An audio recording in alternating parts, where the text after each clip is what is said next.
Bapak dan Ibu hadir ke sini itu atas perintah Presiden untuk menghadiri dengan penugasan atau dengan izin? Kami hadir di sini karena undangan dari Yang Mulia, dari Mahkamah Konstitusi. Itu sepengetahuan ya. Bapak Presiden karena undangan dari Yang Mulia, Mahkamah Konstitusi.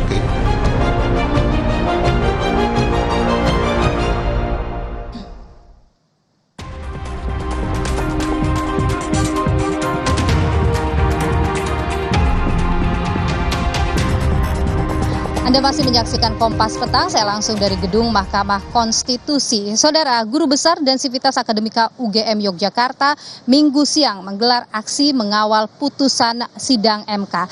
Aksi ini digelar sebagai bentuk dukungan moral terhadap Hakim MK jelang sidang putusan sengketa Pilpres.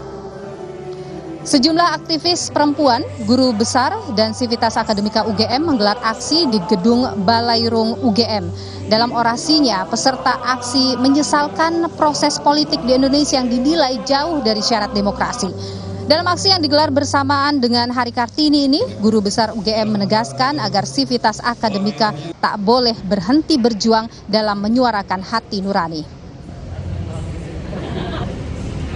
Tanggal 21 April adalah hari lahirnya Ibu Kartini, dan tadi Pak Heru sudah menyampaikan bahwa Balairung adalah simbol hidupnya harapan, simbol hidupnya perjuangan, dan simbol hidupnya kita tidak akan pernah berhenti menyuarakan keadilan.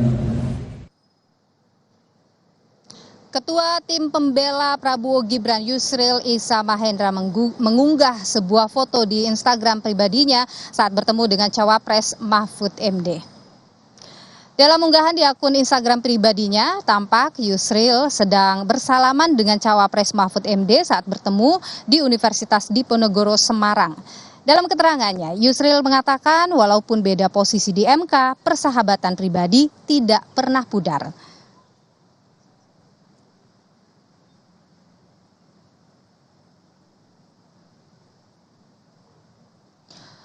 Unggahan foto kebersamaan tersebut kemudian diposting ulang oleh Mahfud MD. Mahfud MD menyebut jika Yusril merupakan sahabat lamanya sejak tahun 2000 lalu. Dalam keterangannya, Mahfud juga menjelaskan ketika Megawati membentuk kabinet, Yusril masuk sebagai Menkumham menggantikan dirinya. Mahfud menyatakan dirinya dan Yusril selalu saling rujuk dan saling bergantian jabatan baik dalam politik maupun pemerintahan.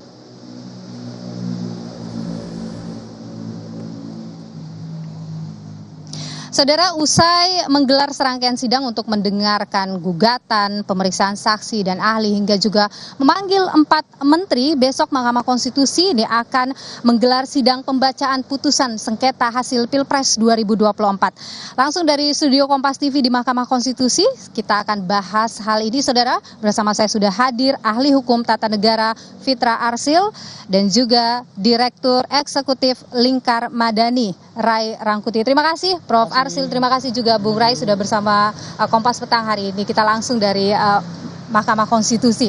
Saya ingin ke Prof. Fitra Arsil dulu, ini bicara soal kita menganalisa kali ya setelah melihat serangkaian sidang yang sudah dilakukan 2 pekan ini, yang dihadirkan saksi, kemudian ahli, bahkan 4 menteri dihadirkan. Anda melihat akan bagaimana ini keputusannya besok ini? Saya kira seharusnya kita mendapatkan putusan yang berkualitas ya. Oke. Karena perdebatan-perdebatan yang sudah terjadi bukan hanya di persidangan tapi di media ini sudah semakin berkualitas, dan publik ya tadi ya ada diberitakan juga ya, publik itu tidak ada seorang sebesar ini perhatian publik terhadap persidangan Mahkamah Konstitusi. Jadi bahkan publiknya ini bukan kita seperti misalnya pilpres yang lalu itu publik itu dalam pengertian head to head para pendukung. Kalau ini orang-orang yang sebenarnya secara langsung bukan konstituen atau pendukung dari calon-calon ini, para kandidat, tapi punya perhatian besar terhadap apa yang terjadi di Mahkamah Konstitusi. Saya kira seharusnya Mahkamah nanti harus bikin keputusan yang bisa menjawab kekhawatiran publik ini ya tentang memenuhi rasa keadilan masyarakat lah kira-kira gitu ya. Jadi jangan bikin putusan yang kemudian orang menganggap wah buat apa berperkara di Mahkamah Konstitusi karena kita tidak mendapatkan jawaban dari keinginan terhadap para pencari keadilan itu. Gitu ya. Anda melihat sidang yang kali ini, sidang sengketa Pilpres kali ini berbeda dari sidang-sidang sengketa Pilpres sebelumnya? Saya kira berbeda. Ya, yang paling menonjol menurut Anda? Ya misalnya ya, kalau saya pernah bicarakan ya, waktu dulu itu kita bicara soal hasil itu soal jumlah suara. Maka persidangan itu adalah pembuktian soal jumlah suara. Ya, lalu Mahkamah sendiri berkembang pemahamannya yang menganggap bahwa yang disebut hasil itu bukan hanya jumlah suara setelah pemungutan suara, tapi juga yang termasuk hasil itu termasuk di dalamnya electoral proses kalau terjadi di pelanggaran di electoral proses yang bisa ditaksir pengaruhnya pada jumlah suara. Ya, tapi yang sekarang ini berbeda lagi. Dia bukan jumlah suara yang diadili ya kemarin itu bukan jumlah suara, bukan juga di electoral proses, juga sulit ditaksir pada hasil pengaruhnya, tapi memang didalilkan punya motif ingin berpengaruh pada hasil.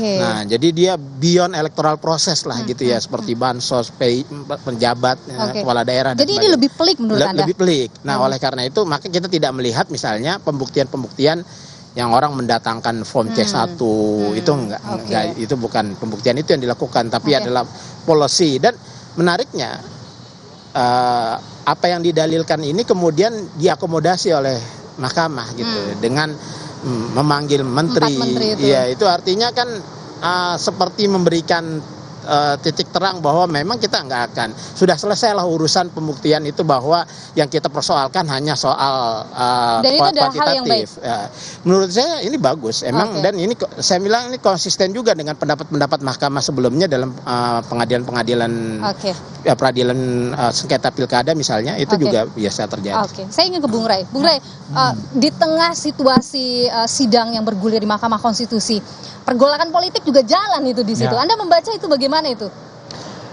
Ya, pergolakan ada dua ya. Pertama tentu saja implikasi dari sidang-sidang ini. Tapi pada saat bersamaan juga apa istilahnya itu ya, carut marut diantara para politisi sendiri gitu. Carut marut. Nah, kalau yang berkaitan dengan sidang-sidang ini, saya kira justru pergolakannya nggak sebesar yang sebelum-sebelumnya kan. Kalau sebelum-sebelumnya misalnya 2019 yang lalu itu kan sampai demo di mana-mana gitu ya dan sebagainya. Sekarang tidak. Justru karena itulah menariknya sidang MK kali ini, karena tadi Bung Pitra udah mengatakan bahwa jauh lebih berkualitas nih. Gitu. Karena lebih banyak argumen dikeluarkan, lebih banyak pendapat dikeluarkan, dan agak jauh dari hiruk pikuk yang bersifat massa gitu. Ya syukurlah kemarin kalau kemudian Pak Prabowo mengatakan jangan turun deh masa saya gitu. Kalaupun itu terjadi itu juga agak aneh, karena sepanjang yang kita ketahui misalnya 2014 yang lalu ketika Pak Jokowi menang, ya kan, yang demo itu cuma Pak Prabowo loh masanya gitu. Ini berbanding Pak Jokowi nggak demo kan. Betul. Nah 2019 juga begitu. Ketika sengketa Pak Prabowo, yang turun masanya itu Pak Prabowo, masanya Pak Jokowi nggak turun. Kan? Makanya kalau katanya masa Pak Prabowo turun juga pada sengketa yang sekarang ini tabiat baru lagi nih gitu ya. Hal yang menarik. Tapi Anda melihat ketika proses sedang berjalan, tapi kemudian pertemuan-pertemuan politik juga terjadi, apa di situ? Apa yang Anda baca di situ? Itu hal yang seperti apa kalau Anda lihat? Ya sebetulnya ada rasa yang sama-sama nggak bisa memprediksi apa kira-kira yang akan diputuskan oleh Mahkamah Konstitusi gitu kan. Sama-sama punya rasa kekhawatiran begitu? Khawatir, ya kan. Jadi 50-50 lah kan, bisa menang bisa juga ditolak gitu kan. Nah baik kubu yang sekarang katakanlah digugat kemenangannya gitu, maupun kubu yang menggugat kemenangan itu berada dalam posisi yang sama-sama nih kansnya gitu. Nah mungkin karena itulah kemarin itu misalnya ada ajakan kita ikut demo juga deh gitu kan. Kalau punya keyakinan bahwa ini akan ditolak misalnya kan, ya memang mereka nggak akan ada ajakan-ajakan yang seperti itu gitu. Itu satu. Nah oleh karena itu menurut saya ya, kalau saya sih tidak lagi lihat perdebatan argumennya dalam konteks pemutusan hasil sidang ini gitu ya. Karena kalau konteks argumennya itu tadi Bung Fitra udah mengatakan wah ini kayaknya bakal ada ini putusan yang yang di luar dugaan kita lah gitu ya. Nah saya lihat ini soal di luar itu. Nah di luar itu adalah apa gitu ya. Masih macam-macam. Kan kalau dilihat trennya akhir-akhir ini kan kalau beda politik itu bisa dikriminalisasi. Nah itu tren-tren yang kayak begitu kan. Nah saya khawatir di situ sekarang problemnya. Gitu. Oke, baik. Saya ingin ke Prof. Arsil juga. Kalau kita lihat kemarin dalam sidang ada dihadirkan 4 menteri. Anda melihat bagaimana keterangan 4 menteri itu menguatkan apa ini di situ Anda lihat? Ya, memang keterangan 4 menteri itu kita nggak bisa dapat yang cukup mendasar ya. Jadi ini seakan-akan mereka sedang menceritakan tugas-tugas mereka gitu ya. Tapi ini kan nanti tidak cukup bisa membuat hakim punya percaya atau keyakinan atas dalil-dalil. Nah itu kan harus diinterpretasi. Ini problemnya kan yang bertanya kan hakim nih. Ya jadi bukan para pihak ya pemohon atau termohon atau yang pihak non terkait juga yang nggak bertanya. Jadi yang nggak menukik langsung terhadap apa kepentingan mereka sebenarnya. Jadi saya kira tapi nanti pemohon ataupun termohon ataupun pihak terkait mereka akan membuat kesimpulan berdasarkan proses persidangan itu kan bahwa keterangan-keterangan itu bisa diinterpretasi kepada apa ya terhadap kebijakan ini. Jadi yang dipertanyakan adalah policy kan. Kebijakan ini apakah ada kebijakan yang bermotif elektoral? Gitu ya. Jawaban daripada menteri itu apakah bisa mengarah ke sana? Bisa, itu kalau nanti, Anda lihat menguatkan tidak? Atau mengambang Anda lihat? Saya lihat nanti kita lihat bagaimana kesimpulan para pihak ya, pihak yang berperkara ini. Tentu karena ini kan sebetulnya yang diundang bukan menteri kan. Seperti kita dengar kemarin itu penjelasannya Pak Arief kan. Semestinya yang datang ini adalah presiden. Yang dipanggil tuh presiden. Tapi tak elok kata Pak Arief. Maka diwakili oleh presiden. Nah jelas-jelas tentu saja presiden, menteri-menteri ini akan berbicara tentang sesuatu yang mungkin tidak berbeda dengan presidennya, tapi penjelasan mereka menurut saya ya, ini pandangan saya, kalau dikulitin tanda kutip satu persatu, ada yang saling berbeda, ada yang memberi informasi yang tidak. Tapi menurut Anda keterangan itu cukup menguatkan tidak? Enggak, tadi Bung Fitra udah menyebutkan tadi, sebetulnya nggak ada yang baru dari dalil mereka. Tidak ada yang baru. Cuman dari pernyataan-pernyataan mereka itu makin menguatkan kita, kalau saya ya melihatnya, ada yang berbeda nih antara menteri-menteri. Itu yang Anda baca, ada perbedaan. Prof. Arsil juga yang menarik dalam sengketa kali ini adalah amicus curiae yang disampaikan oleh banyak pihak ya. Kalau tadi keterangan juru bicara MK ada 50 bahkan yang masuk, tapi yang kemudian diterima memang hanya 14 karena melewati batas. Anda melihat bagaimana fenomena ini muncul di tengah sidang sengketa Pilpres kali ini?